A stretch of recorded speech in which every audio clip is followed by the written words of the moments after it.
We've all had that moment, right, where you want to connect, say something, but the right words just aren't there. So today, we're diving headfirst into something super useful.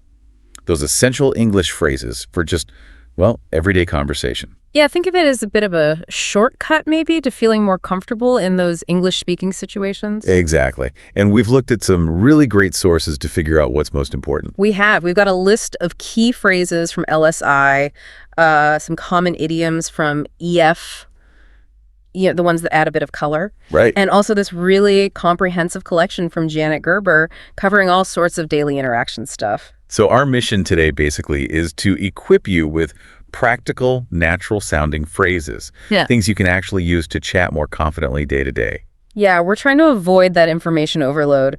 Focus on what's genuinely useful for unlocking conversations. Because learning a language, let's be honest, it can feel overwhelming sometimes. Totally. So this deep dive, it's like your guide. We're highlighting those key stepping stones you need to sound a bit more natural, less like you're reading from a script. Okay, let's get started then. Right at the beginning. Introductions. LSI gives us 4 really key ones for meeting people. Nice to meet you. How's it going? What's up? And what do you do? Right. And what's interesting is how these simple greetings work. Nice to meet you is, pretty direct. You say it after you hear someone's name, usually. Or maybe when leaving, like, it was nice meeting you. Exactly. Now, how's it going? That's a bit more relaxed, isn't it? Like a casual, how are you? Yeah, maybe not for like a super formal first meeting. Probably not the very first thing, yeah. But great with people you sort of know. Or in more casual settings, you hear it a lot. Okay. And LSI gives replies for that too. Yep. Simple stuff. Great. Pretty good. It's okay. Not bad. Can't complain. Options. Good to have options. Then what's up?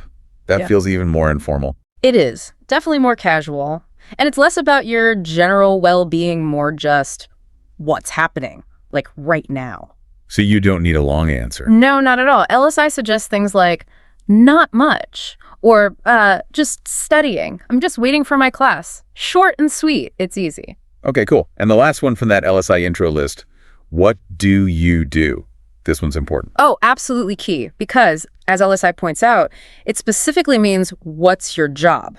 What's your profession? Right. It does not mean, what are you doing this second? Exactly. That's a really common point of confusion, but a crucial distinction, especially since work often comes up in early conversation in English-speaking cultures. Definitely good to know that one straight. Yeah. You don't want to start describing making coffee if they're asking about your career. Precisely. Now, Janet Gerber's work on greetings broadens this out a bit, doesn't it? It really does. She reminds us there's a whole spectrum. You've got your more formal, hello, how are you? Right down to the really informal hi or hey. You kind of pick based on who you're talking to.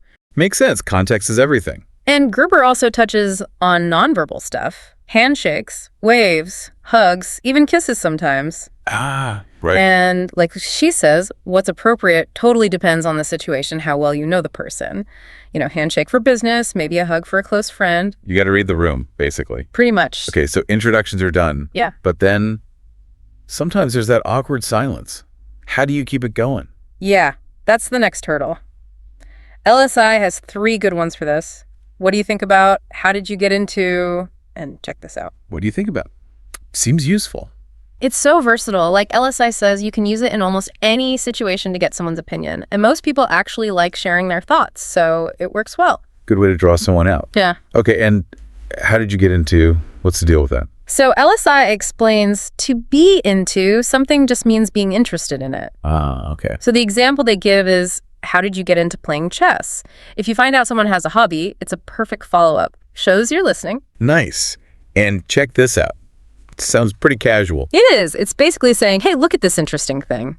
LSI uses the example, check out this view. Right, like you're sharing something cool you notice. Exactly. Just a simple way to share a moment. Okay. Good stuff for keeping things flowing.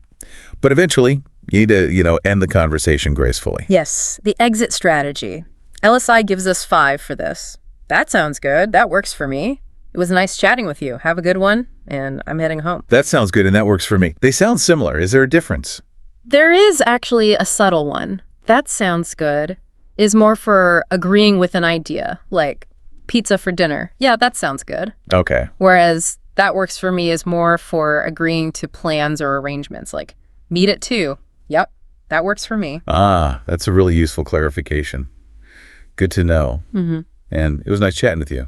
That's just a polite closing. Yeah, really friendly. LSI even suggests it can help build friendships. Just a nice, warm way to end things. And have a good one. Super common. Casual goodbye.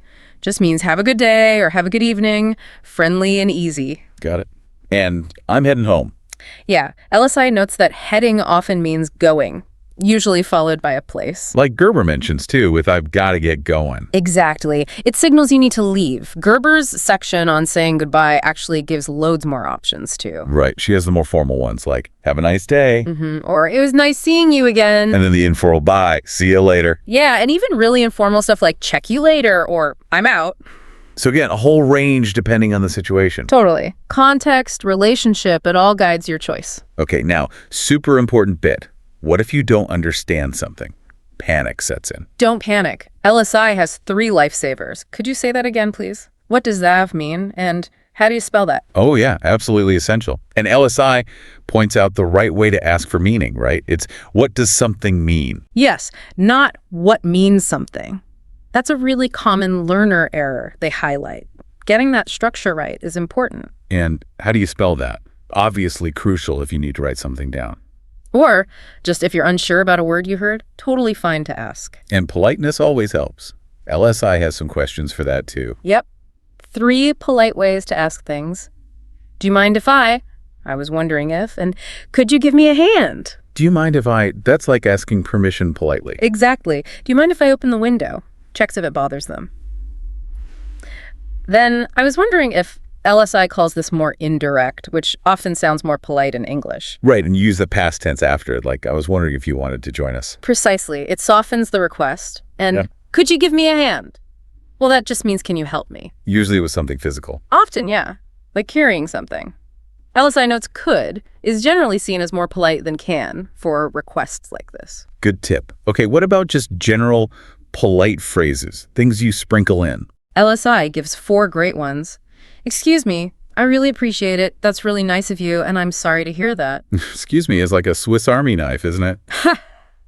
Yeah, pretty much.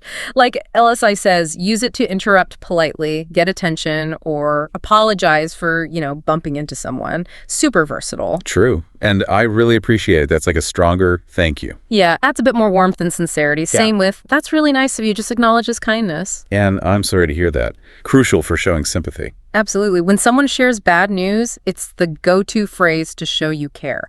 Really important for connection. Okay. And what if someone asks you something and you just don't know the answer right away? Happens all the time. LSI has 3 for this. I'll let you know. I'll get back to you soon, and I will call you back. I'll let you know. Just means I'll tell you later, basically. Yep. And I'll get back to you soon.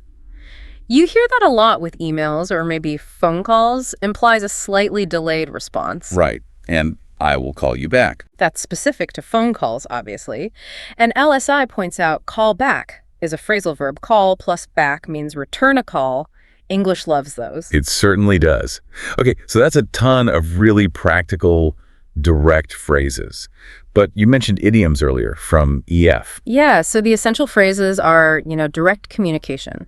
Idioms add flavor, texture. They make the language more vivid. But they can be tricky because the meaning isn't literal. Exactly what EF explains. You need to learn what they mean and how they're used to really get them and sound natural. So maybe give us a few common ones from EF that kind of link to what we've been talking about. Sure. Okay, how about beat around the bush?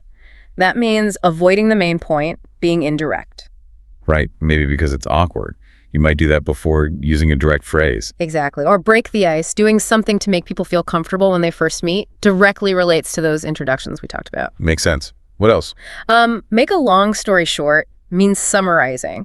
Useful when you're maybe ending a conversation, like using one of LSI's phrases after a quick summary. Cool. Speak of the devil. That's a fun one. You say it when someone you were just talking about suddenly shows up. Yeah. Always gets a little laugh. Usually. And you can say that again. It's a really common way to say, I totally agree with you. Strong agreement. Okay, so idioms add that extra layer. Now, Janet Gerber's book sounds like it goes really broad on everyday topics. Oh, incredibly broad. It's amazing. She gives you phrases for tons of situations. It's really about feeling prepared for different kinds of chats. Like what sort of things? Oh, just basic stuff, like talking about things you like, I love, my favorite. Standard conversation starters. Totally. And dislikes too, I don't like, I hate. My least favorite is being able to express preference is fundamental. Makes sense. What else does she cover? Asking about jobs, she reinforces what do you do, but adds what do you do for a living too. Okay, another option. Then talking about what you're doing right now, using that intim form, the present continuous, I am studying, I am cooking, essential for present moment chat. And she covers past and future too. Simple past tense, I went, I saw. Using time, words like yesterday, last week. Crucial for telling stories or recounting events. Definitely. And then future with I will or I am going to. Using tomorrow, next week. Basic time navigation, really. Absolutely essential. Yeah. Does she go into other common topics? Oh, yeah. Daily routines, hobbies, free time, perfect for expanding the conversation after greetings. She covers family, food, weather. The list goes on. It's really comprehensive. Wow, so having phrases for those common things would really boost confidence. Massively. Just knowing how to comment on the weather can be a surprisingly effective icebreaker sometimes. Gerber's book gives you those tools for a wide range of scenarios. And asking questions is key to any conversation. Does she touch on that? She does. Highlights the main question words who, what, where, when, why, how, all those. The classics. Yep. And the auxiliary questions too is are, do, you, did. It gives basic examples like what time is it? Did you see the movie? Mastering question formation is, well, fundamental. Couldn't agree more. Anything else from Gerber that adds to sounding natural? One last thing, interjections. Those little sounds we make that have meaning. Ah, like wow. Exactly. Yeah. Wow. For surprise. Or yeah. For agreement. When you're uncertain, yuck, yuck. For disgust. They add emotion. They really do. Sprinkling those in makes your English sound much more alive and, well, human. Okay, so wrapping this all up then, we've covered a whole toolkit of practical English phrases. Yeah, drawing from LSI's Essentials, EF's Idioms for Color, and Gerber's really broad everyday coverage. The goal really was to give you, our listener, a solid foundation, that shortcut we mentioned, to feel more confident in English chats. Without making it feel like studying a giant textbook. Focus on the useful stuff you can actually start using. And that's the key takeaway, really. Start using them. Try them out. See how they feel. See how people respond. Absolutely. Which actually leads to a final thought for you to consider. Which of these phrases, even the seemingly simple ones, do you think might make the biggest difference in your daily conversations? And maybe think about what other situations you face where having a few go-to phrases ready might just make things a little smoother. That's some really good food for thought. Fantastic stuff. Thanks for joining us on this deep dive. My pleasure. Until next time, take care, everyone.